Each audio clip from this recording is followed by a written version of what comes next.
Yeah, so the figure eight slows you down, so it doesn't allow you to go as fast as you will in when you go to your unit and you repel with them.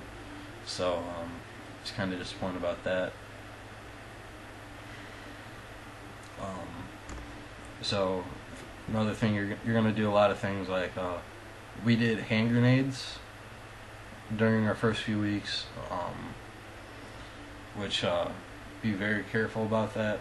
Hand grenades, that was probably the scariest part of basic training, only for the fact that you're handling live grenades. And when they tell you how to do it, you pull the pin, and it's if you don't know how to do it, it's very difficult to pull the pin. It takes 30 pounds of pressure. It took me a little bit to figure out how to do it during the training simulations, but I was good when we actually got to the grenade range. And you pull the pin, and you posture up, and you have the grenade right next to your head. With the pin pulled, and you're holding on to it, and you're just hoping that you don't fuck up and release the spoon, and you just blow up. You turn into a pink mist. So you're just holding like that, waiting for them to tell you to throw it, and then you throw it, and they give you another grenade, and you throw it again, and then you go off on your merry way, and you go back up to the training where everyone else is at. We did that, the 203 grenade launcher. Be careful. Don't be stupid. Someone, I don't know what someone did, but they like fired it, and the shoulder stock came out of the shoulder, and the rear side aperture hit him in the nose, and he broke his nose, and there's like blood everywhere. I don't know how the fuck he did it, but somehow it happened. Yeah, you'll have that. You'll have AT-4, the anti-tank. You're not gonna fire a real anti-tank round, so don't give your hopes up. Don't think that you're gonna do it. Don't think you're gonna fire off a real anti-tank round. So yeah.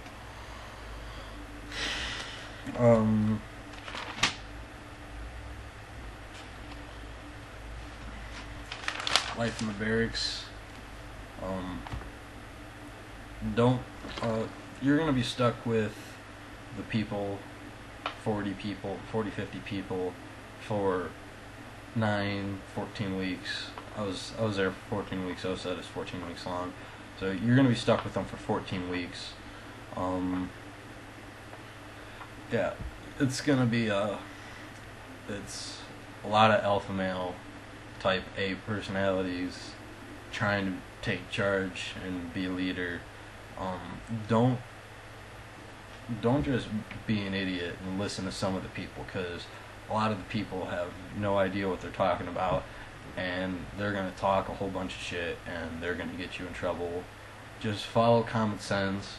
We had this one guy, he wasn't too bright. Somehow he's now in the 82nd.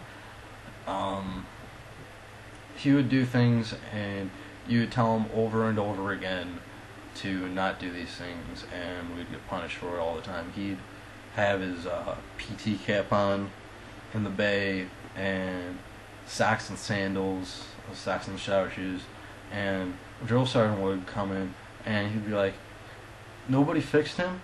No one told him what he was doing wrong? Alright, well, now I'm going to punish all of you for it. And I was arguing with this guy for 10 minutes prior to it when the drill sergeant came in, and we got punished for like the next half hour. And it wasn't. I mean, you get used to it, but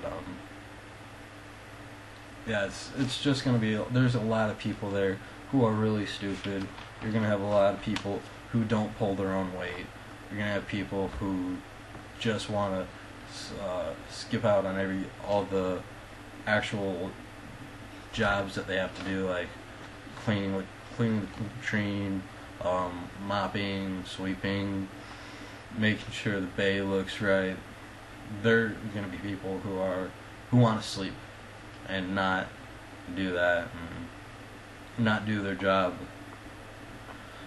So you got to watch out for them and make sure that they don't screw you over, because it's going to happen, and that gets old, getting screwed over for the same reason from the same person. Once you get downrange and you actually get to the training, you're gonna have the food. Depending on like what's going on that day and what week you're in, what the new drill sergeants are in, you might actually have time to eat, and other times you're just gonna get there and he's gonna time each table 30 seconds to eat as much as possible. So the food's actually not that bad. If you have reasons why you can't eat certain food, make sure that they know, and they are going to accommodate you. If it's religious reasons, they're going to accommodate you. The food isn't that bad. It's not greasy, fatty food. It's good, lean, healthy. It's gonna help you lose some weight, and they're not gonna give you a lot. The portion's big enough to sustain you.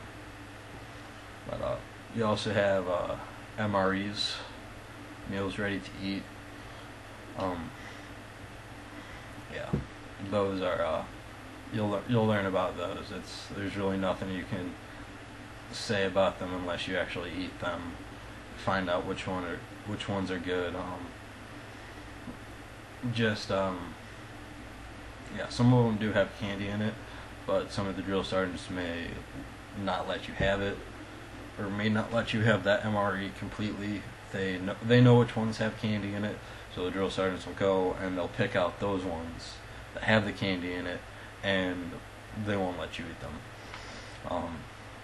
I got lucky, and my platoon drill sergeants, they let us keep them, and they let us eat them.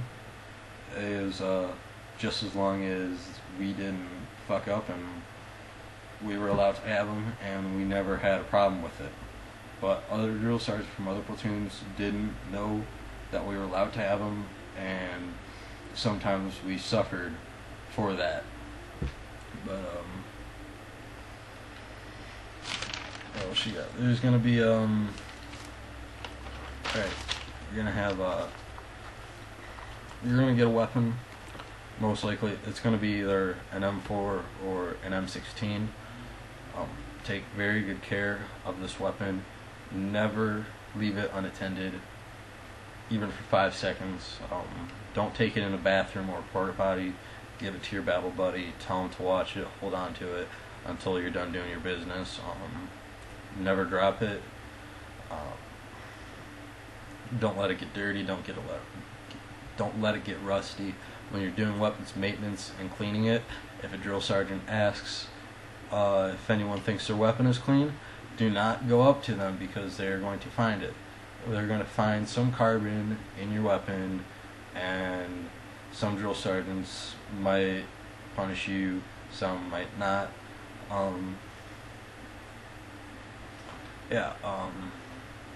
Cleaning weapons.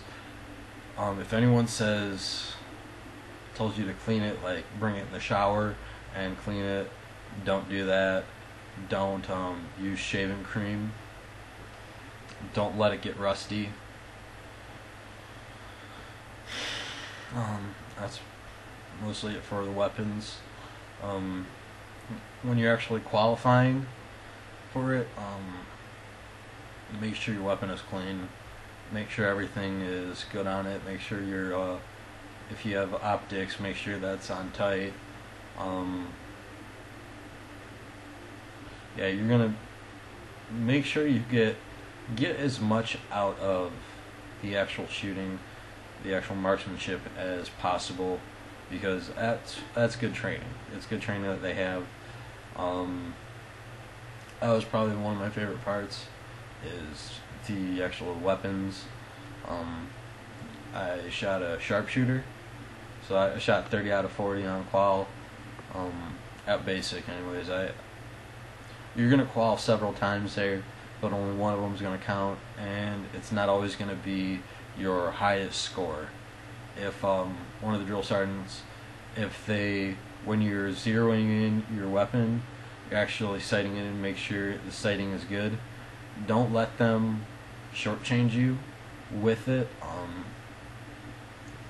I got 5 rounds. I was only able to shoot 5 rounds for my iron sights, and your iron sights are your backup sights when your primary optics, so the CCO, which is like a red dot, when that fails, you go back to your iron sights. My iron sights weren't sighted in properly, and my CCO, the battery died, and something else happened to it, some malfunction, and I was unable to shoot straight because of that, because my iron sights weren't sighted in. So you want to make sure that they don't screw you on that, because that'll affect what happens as a platoon when you're actually doing things in the future with your weapon, when you do your advanced marksmanship. Alright, I think I'm going to have to do another video.